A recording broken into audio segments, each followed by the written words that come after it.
एक समय में हमारी पृथ्वी पर डायनासोर का रास्ता वे चलते थे जहां हम चल रहे हैं। इस पृथ्वी में सांस ली, इन हवाओं में सांस ली, इस धरती पर लड़ाइयाँ लड़ी और इन विचित्र भयंकर प्राणी ने करीब 14 करोड़ सालों तक इस पृथ्वी या धरती पर राज किया। इन डायनासोर के कई प्रजातियाँ थी। इनमें से कुछ शाकाहारी थे, तो कुछ मांसाहारी थे, तो कुछ शांत स्वभाव के थे और तो कुछ डायनासोर बहुत ही हिंसक और ख़तरनाक थे। ये उस समय के सबसे सफल जीव थे। लेकिन अचानक ऐसा क्या हुआ? आखिर वो कौन सी घटना थी जिसने इनका नाम और निशान मिटा दिया? चलो दोस्तों, इसे जानने के लिए हमें करोड़ों साल पीछे जाना होगा और डायनासोर के उस अंतिम दिन को देखना होगा।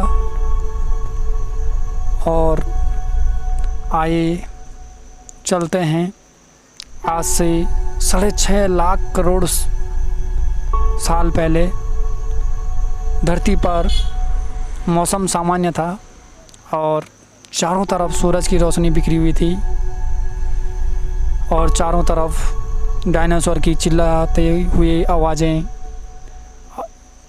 जब ये सारी डायनासोर प्रजातियां बड़े ही आराम से अपना जीवन यापन कर रहे थे, तब 10 करोड़ साल पहले ही इनकी किस्मत लिखी जा चुकी था।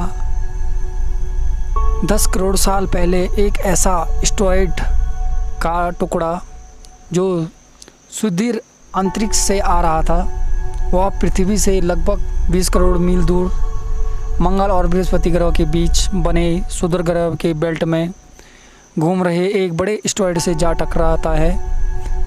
इस टकराव से उस बड़े एस्टेरॉयड की दिशा ही बदल जाती है और सुदूर ग्रह से निकलकर सीधे पृथ्वी की ओर 22,000 मील प्रति घंटा की रफ्तार से बढ़ने लगता है। जब यह एस्टेरॉयड पृथ्वी से लगभग 3,84,000 किलोमीटर की दूरी पर था, तब धरती से शायद डायनासोर का अंत ना होता। यदि यह एस्टेरॉयड पृथ्वी के उपग्रह से टकराता, लेकिन नियति को कुछ और ही मंजूर था, इसलिए ये बड़ा एस्टेरॉयड उपग्रह के बहुत ही पास से गुजर गया। जब 40 किलोमीटर प्रति घंटा के व्यास वाला 2 ट्रिलियन मीट्रिक टन का ये एस्टेरॉयड प्रत्येक सेकंड के साथ धरती की करीब बढ़ता जा रहा था, लेकिन एस्टेरॉयड जब पृथ्वी के वातावरण के संपर्क में आया तो इसकी रफ्तार 70,000 किलोमीटर प्रति घंटा हो गई। पृथ्वी के वायुमंडल में आते ही इस पर घर्षण के कारण एक भयानक आग के गोले में बदल गया। ये इतनी रफ्तार से धरती की ओर बढ़ रहा था कि सिर्फ 4 मिनट में इसने अटलांटिक ओशन को पार कर लिया।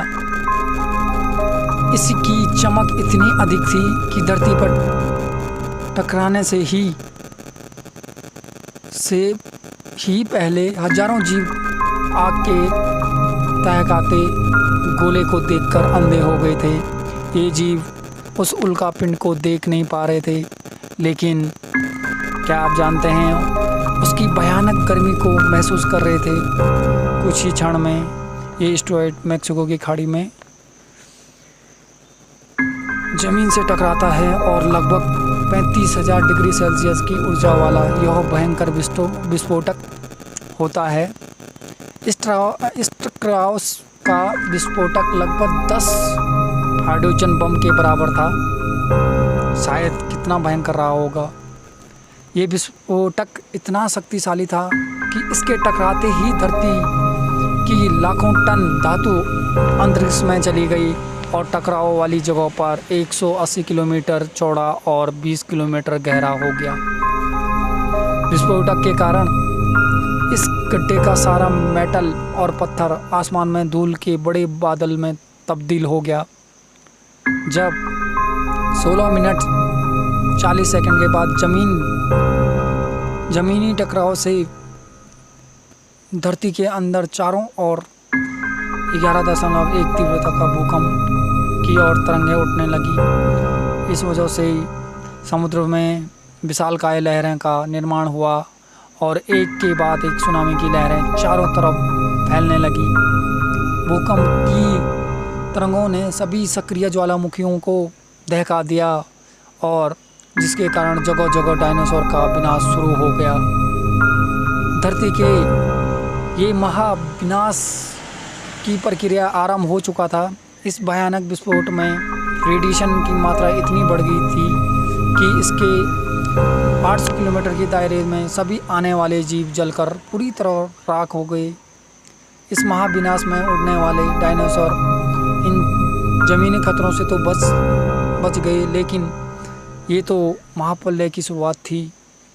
विस्फोट की वजह से जो लाखों टन मेटल और पत्थर धूल अंतरिक्ष में गए थे और ग्रेविटेशन पुल के कारण ठीक 40 मिनट बाद आग के गोले के रूप में पूरी तरह धरती पर बरसने लगे। साथ ही धूल का एक बहुत बड़ा तूफान 6000 किलोमीटर प्रति घंटा की रफ्तार से पृथ्वी की दूसरी तरफ मौत लेकर आ रहा था और गर्म हवाओं का तापमान 100 डिग्री सेल्सियस से ज़्यादा होने के कारण धरती पर पेड़ पौधे का लगभग सारी आबादी जलकर राख हो गई थी। विस्फोटक के 90 मिनट बाद धरती का तापमान 200 डिग्री सेल्सियस बढ़ गया। इसकी वजह से जो डायनासोर विस्फोटक के इलाके से कोसों दूर या काफ़ी दूर थे वो इस गर्मी से बच नहीं पाए और डायनासोर का अंत एक छोटा अंत होने के बाद एक छोटे प्रजाति के लिए सुनहरा अवसर लेके आया। वह प्रजाति जो थी वो मैमल्स की थी और अंत में दोस्तों डायनासोर का अंत हुआ। और अंत में हमारे चैनल को सब्सक्राइब करें। मिलते हैं आपको अगले आने वाले वीडियो में। धन्यवाद।